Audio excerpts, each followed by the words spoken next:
अस्सलाम वालेकुम एवरीवन। कैसे हैं आप सब लोग। आई एम निसा फ्रॉम निसा लिबास मेकर। तो आज मैं आपको स्लीव्स की परफेक्ट कटिंग बताऊंगी कि किस तरह से हम कर सकते हैं। आज हमने 5 पॉइंट्स जो हैं उनको डिस्कस करना है और ये 5 पॉइंट्स ऐसे हैं जो हर सिलाई करने वाले के लिए जानना बहुत ज़रूरी है। पहला पॉइंट कि ये जो हम गैप लेते हैं यहाँ से कंधे की कटिंग के लिए वो 3 इंच पर ही क्यों लेते हैं। दूसरा पॉइंट हमारा ये कि बैक साइड पर यहाँ पर जब हमारी शर्ट इकट्ठी होती है यहाँ पे जो झोल पड़ते हैं, इस पिक में आप देख सकते हैं वो क्यों पड़ते हैं।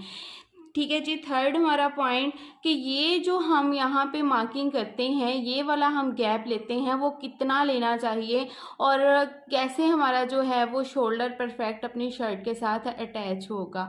ठीक है जी, ये हमारा पॉइंट हो गया। उसके बाद हमारा पॉइंट है कि ये जो हम गैप छोड़ते हैं ये कितना छोड़ना है और बैक और फ्रंट आर्म होल की कटिंग हमने किस तरह से लेनी है। और पांचवा हमारा पॉइंट कि विदाउट हम शोल्डर की मेजरमेंट के कैसे परफेक्ट साइज से स्लीव्स को कटिंग कर सकते हैं।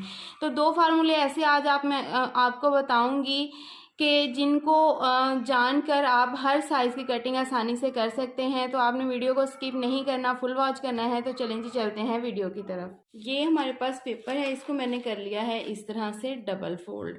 ठीक है, डबल फोल्ड करने के बाद अब हमने पहले तो सबसे लगाते हैं हम अपनी लेंथ के लिए निशान।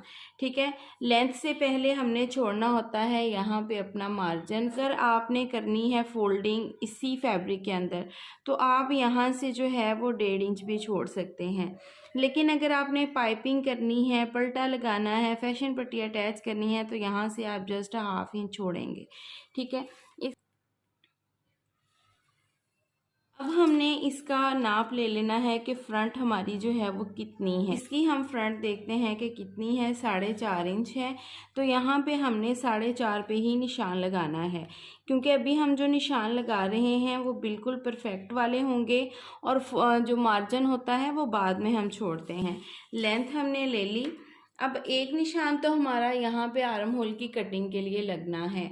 अब हमने यहाँ से जो गैप छोड़ना है वो हम 3 इंच पर ही क्यों छोड़ते हैं। यहाँ देखें, आपने शोल्डर की हड्डी से जो है वो गुलाई में इस तरह से मेजरमेंट लेनी है। बिल्कुल इस तरह से गुलाई में लेंगे तो ये 16.5 इंच आ रहा है। और अब हमने ये जो हमारी फिटिंग की सिलाई जहाँ से स्टार्ट होती है चेस्ट की, वहाँ से हमने मेजरमेंट लेनी है। इस हिस्से को छोड़ के और इसी तरह से इंच स्टेप को राउंड में घुमाएंगे। आपने इसमें फासला नहीं छोड़ना, बिल्कुल अपनी बॉडी के हिसाब से ही इंच स्टेप को घुमाना है। तो ये देखें, ये 15.5 इंच आ रहा है। तो ये जो गैप होता है ना, ये वो गैप होता है जिसको हम 3 इंच पे रख के अपने कंधे की जो है वो गुलाई करते हैं, उसकी कटिंग लेते हैं। अगर हम 3 इंच से इसको काम ले लेते हैं तो यहाँ बैक वाले पार्ट में झोल उठते हैं। अक्सर आपने देखा होगा शर्ट पहनने के बाद यहाँ पे यूं सिलवटें उठती हैं इस चीज़ पे। ये इसीलिए उठती हैं कि हमने यहाँ की जो कटिंग है वो परफेक्ट नहीं की होती। 3 इंच से हम 3.5 पे भी निशान लगाएंगे क्योंकि यहाँ से 1/2 इंच सिलाई का मार्जिन भी जाना होता है। तो यहाँ पे देखें, हमने 3.5 इंच पे निशान लगाया। मेरी बाकी वीडियोस में जो भी आप देखेंगे मैंने 3 इंच पे निशान लगाया है। तो फिर मुझे कमेंट्स आते हैं कि आपने इस वीडियो में तो ऐसे बताया था और इसमें ऐसे बताया। देखें, 1/2 इंच हमारा सिलाई का मार्जिन भी है तो वो 3.5 ही बनेगा। लेकिन अगर आप मीडियम साइज तक कटिंग ले रहे हैं तो आप उसको 3 इंच तक रख सकते हैं। अभी एक निशान ये लग गया, एक निशान हमारा ये लग गया। यहाँ पे आपने जो मैं पॉइंट बताने लगी हूँ उसको ध्यान से देख लेना है क्योंकि ये एक ऐसा फार्मूला है जो कि हर सिलाई करने वाले को पता होना चाहिए। ये देखें, यहाँ से हमने अपनी पहले चेस्ट की मेजरमेंट ले लेनी है। तो देखिए, चेस्ट की मेजरमेंट हमारे पास आ रही है 21 आ गई।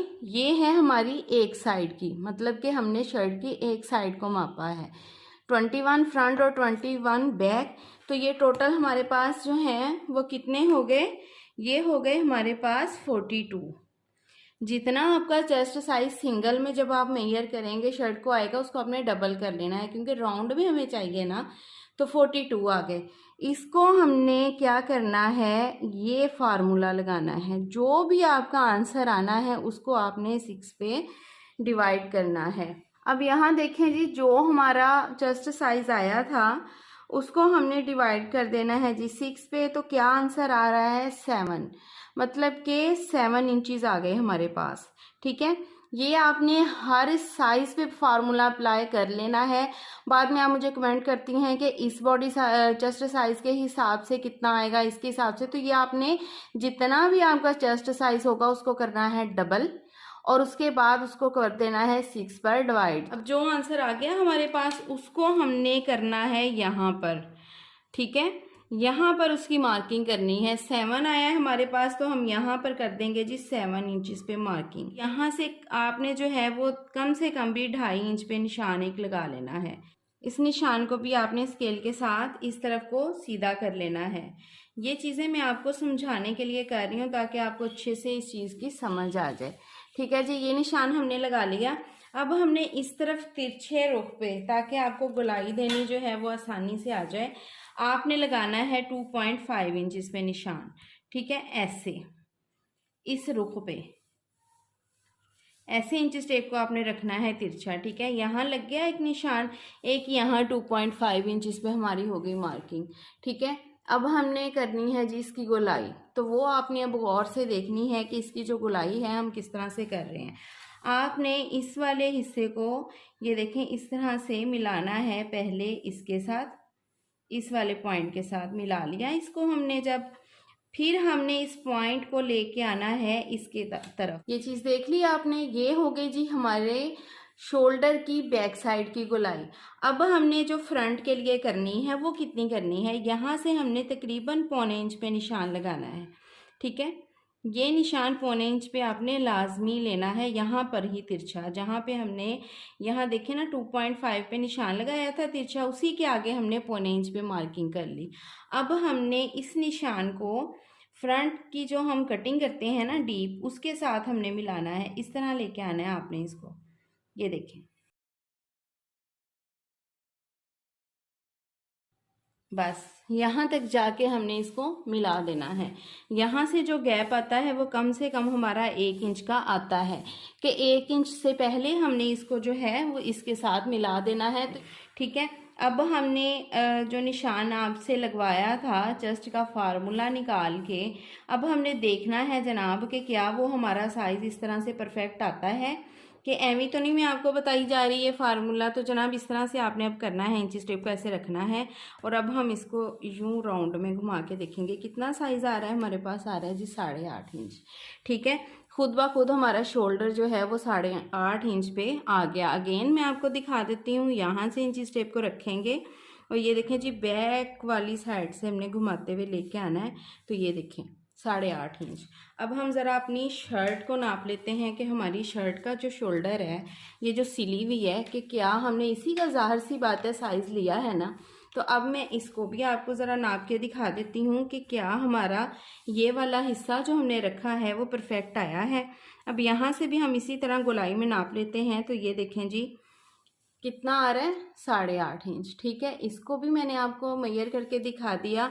आप जो भी आपका अब साइज़ आएगा उसको इसी फार्मूले से जब करेंगे, यहाँ पे लगा देंगे आप एक निशान, और जब उसकी गोलाई करेंगे आपका परफेक्ट आर्म होल जो है वो बनेगा। आपको बॉडी की मेजरमेंट करने की भी बिल्कुल ज़रूरत नहीं पड़ेगी। अब हमने करना क्या है जी, इन निशानों को, ये जो हमने फ्रंट पे लगाया है अपना, इस तरह से मिला देना है इसके साथ। ठीक है, अब यहीं पे वीडियो स्किप करके नहीं भाग जाना कि चलें जी हो गया फार्मूला समझ में आ गया, वीडियो छोड़ दें। आगे एक और पॉइंट है जिसको आपने गौर से समझना है। अब हमने लगा दिया, ये देखें ये निशान अपना जिस पे हमारी आनी है सिलाई। ठीक है, अब नीचे की तरफ हमने 1 से 1.5 इंच छोड़ के अगेन निशान लगाना है जिस पे हमने करनी है अपनी कटिंग। तो आपने इसकी परफेक्ट कटिंग जो है वो गौर से देखनी है, और इसके बाद जो मैं आपको बात समझाने वाली हूँ उसको भी गौर से समझ लेना है। ये चीज़ हो गई हमारी। अब हमने इसकी कटिंग करनी है, तो पहले इसकी कटिंग करेंगे और फिर जो पॉइंट है ना वो आपको समझाऊंगी। अब देखें जी, इसकी हम करेंगे फ्रंट आर्म होल की कटिंग। तो इस तरह से हम इस पेपर को खोल लेंगे। अब हमने इस साइड की कटिंग जो है वो करनी है। यहाँ से हमने पकड़ के ये जो हमारा पॉइंट है ना, यहाँ पे हल्का सा कट लगा देना। ठीक है, यहाँ पे आपने ये चीज़ लाजमी करनी है, ताकि फिर जब हम अपनी सिलाई ख़त्म करते हैं ना तो हमें पता चल जाए कि यहाँ हमारी सिलाई जो है वो ख़त्म होनी है। ठीक, अब हमने जो पॉइंट आपको बताना है उसको समझना है जी गौर से। इस तरह से हमने पकड़ना है बाजू को। पकड़ने के बाद ये देखें, ये चीज़ हमने आपस में मिलानी है। ये देखें, ये गोलाई ये मिला लिया। ठीक है, मिलाने के बाद ये अब हमने देखना है हमारा गैप। ये देखें कितना रखा था हमने, 3.5 इंच। कितना आ रहा है, 3.5 इंच। इसका मतलब कि हमारा जो शोल्डर है वो परफेक्ट कट है। ये चीज़ आपने लाजमी देखनी है। उसके बाद आपने इसको इसके ऊपर रख के देखना है ऐसे कि हमारी ये जो गोलाइयाँ आ रही हैं ये देखें बिल्कुल बराबर है। इसकी गोलाई भी देखें हमारी बिल्कुल बराबर आ रही है। इसको भी हम ऊपर रख के देखेंगे तो ये देखें बिल्कुल भी शोल्डर की तरफ नहीं बढ़ रही, ये चीज़ हमारी गोल ही आ रही है। अगर आपका यहाँ से फैब्रिक बढ़े तो आपने उसको तराश के बराबर करना है। इस चीज़ को नहीं तराशना, इस वाली चीज़ को। अगर इसमें से कोई फैब्रिक बढ़ता है तो उसको तराश के गोलाई में ही कर देना है, क्योंकि ये ही चीज़ होती है जो हमारे शोल्डर के नीचे झोल उठाती है। अब हमारा जो भी चेस्ट साइज़ आएगा, हमारा यहाँ पे चेस्ट साइज़ आया था 42। आपने 42 को कर देना है डिवाइड 12 पे। ठीक है,